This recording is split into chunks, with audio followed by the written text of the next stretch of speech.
Assalamualaikum warahmatullahi wabarakatuh. Perkenalkan, nama saya Dika Pramudiatama, NIM L200190224. Di sini saya akan mempresentasikan yaitu sebuah sistem informasi, yaitu YouTube. Kenapa saya memilih YouTube? Karena teknologi kini semakin berkembang pesat. Tua hingga muda mulai melek akan teknologi. Salah satu determinan akan majunya teknologi adalah bergesernya tren masyarakat dari menonton TV sebagai hiburan menjadi menonton YouTube.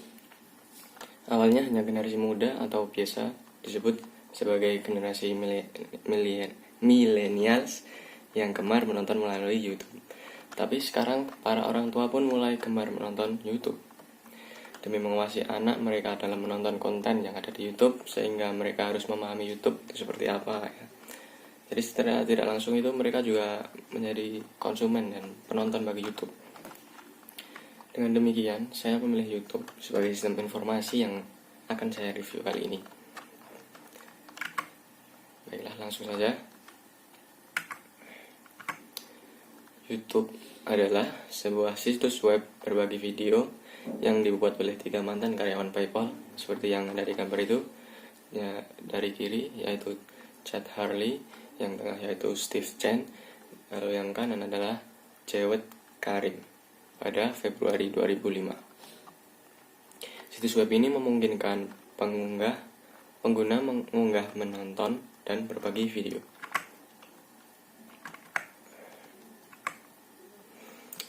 Nah, kali ini perusahaan YouTube itu pusatnya itu di San Bruno, California, dan memakai teknologi Adobe Flash Video dan HTML5 untuk menampilkan berbagai macam konten video buatan pengguna atau kreator, termasuk klip film, klip TV, dan video musik. Selain itu, konten amatir seperti blog video, video orisinal pendek, dan video pendidikan juga ada dalam situs ini.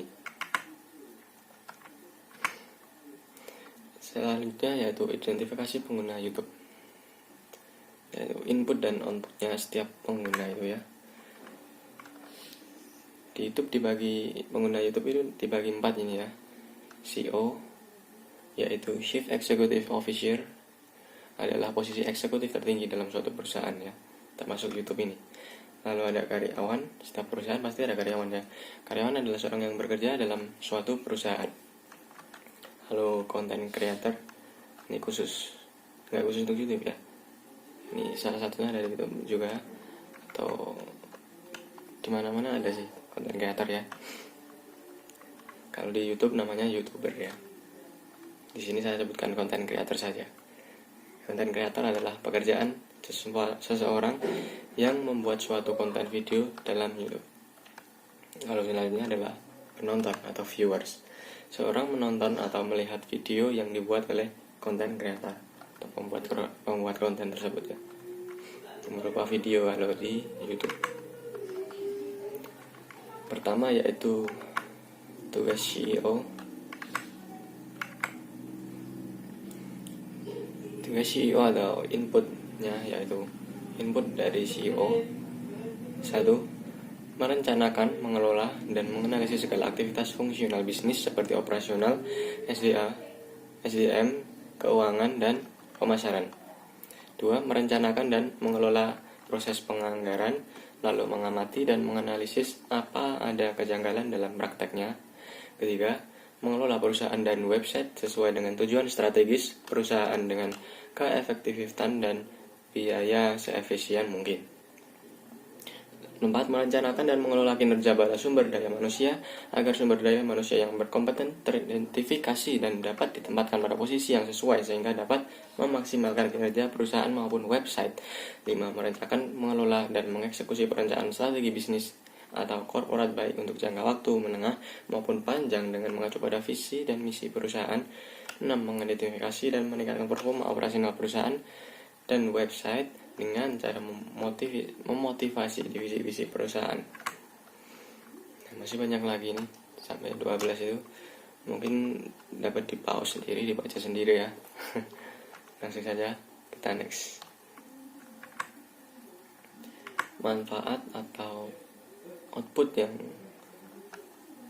yang dihasilkan oleh CEO itu. CEO itu akan membawa sebuah perusahaan jadi lebih maju ya. 2, membawa lebih banyak investor dan juga dapat meningkatkan nilai modal. 3, masalah yang ada di dalam sebuah perusahaan akan lebih mudah untuk diselesaikan ya. Jembatan antara pegawai dan dewan direksi. Yang nomor 4. Nomor 5, menjaga citra sebuah perusahaan.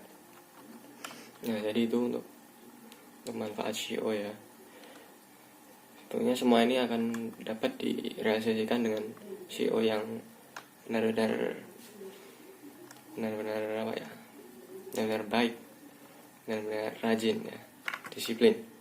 Selanjutnya yaitu karyawan. Karyawan tentunya bertugas yang telah ditentukan oleh pimpinan atau atasannya. Umumnya karyawan bekerja tinggal melaksanakan tugas-tugas yang sudah diinstruksikan saja. Atau terkadang bisa juga mengekspresikan kreativitasnya sesuai yang memberi instruksi saat bekerja. Kegesitan, ketepatan, ketelitian, maupun kerapian dalam bekerja merupakan hal-hal yang perlu diperhatikan oleh setiap karyawan.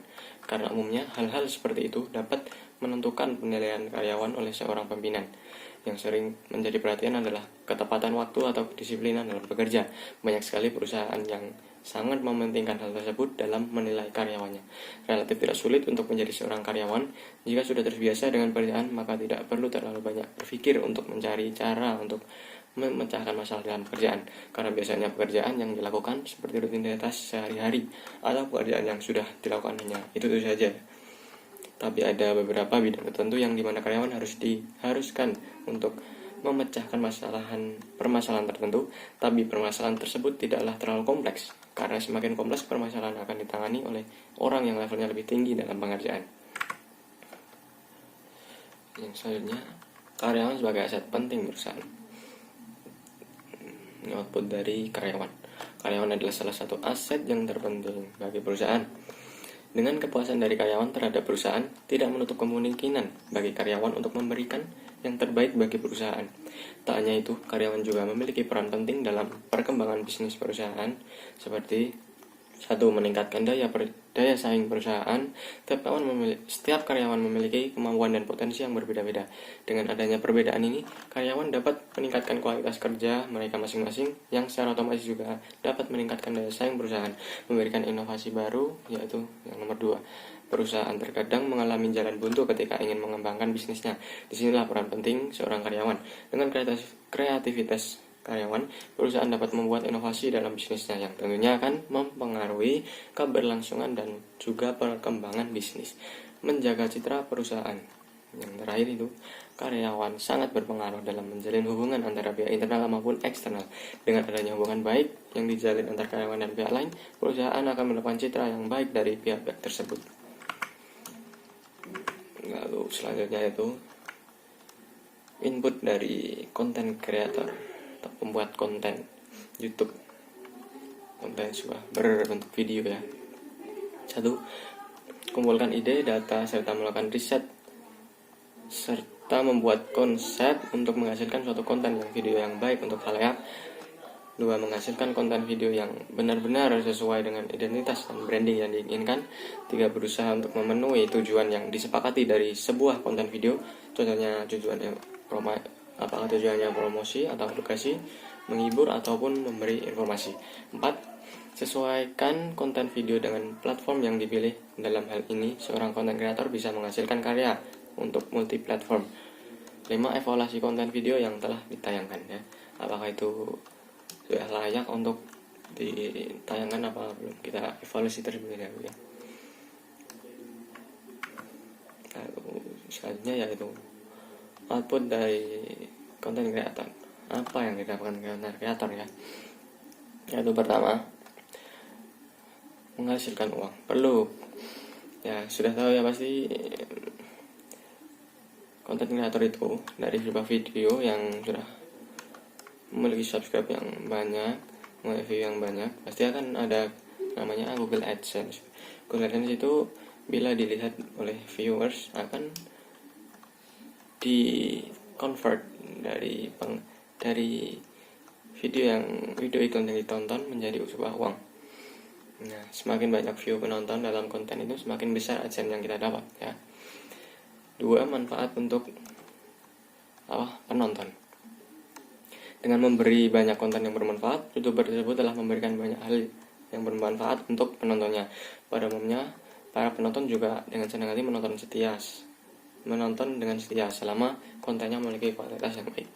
Jadi video yang bermanfaat yang dibuat akan memberikan ilmu yang bermanfaat juga untuk penonton.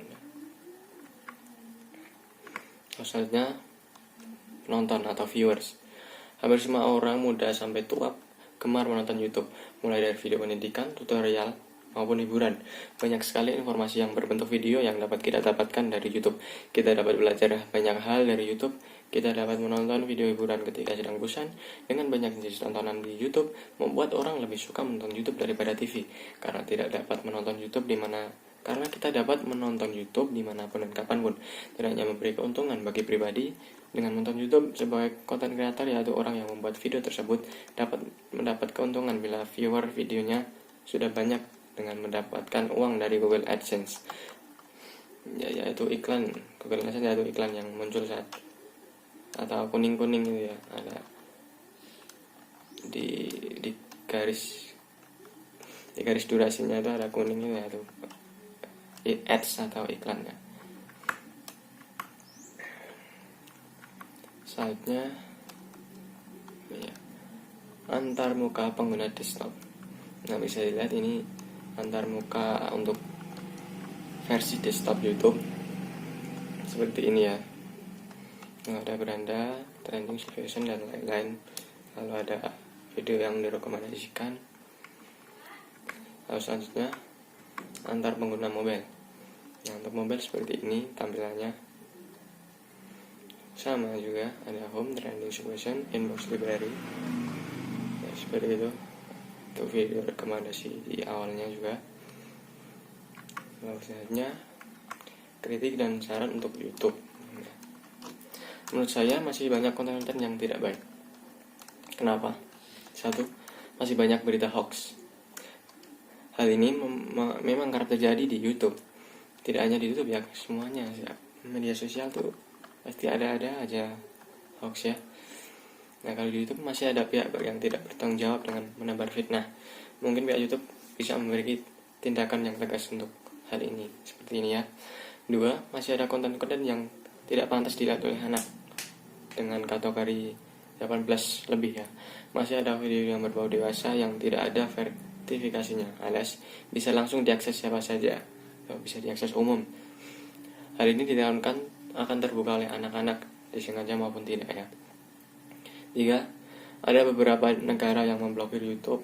Beberapa negara yang memblokir YouTube adalah Cina, Turki, Iran, Korea Utara, dan masih ada lagi yang lainnya.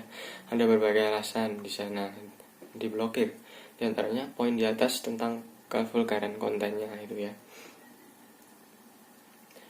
Dari kekurangan di atas, saya berharap semoga pihak YouTube lebih meneliti konten-konten yang diupload, apakah sudah layak atau belum, apakah informasinya di dalam video itu benar. Lalu pihak YouTube harus memberikan kebijakan-kebijakan di YouTube secara tegas. Walaupun sebenarnya semuanya bisa kita tangani sendiri ya. Kita itu memang selalu dituntut untuk smart dalam memilih atau melihat suatu berita informasi dari manapun asalnya ya. Karena semuanya itu sebenarnya tidak harus gimana ya, di YouTube sendiri tidak harus seperti melakukan ini. Kita dapat melakukan pengantisipasian dari diri kita sendiri ya.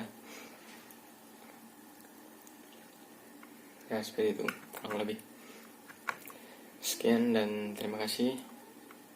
Untuk itu saya cukup sekian dari presentasi saya. Kurang lebihnya mohon maaf. Wabillahi taufiq wal hidayah. Wassalamualaikum warahmatullahi wabarakatuh.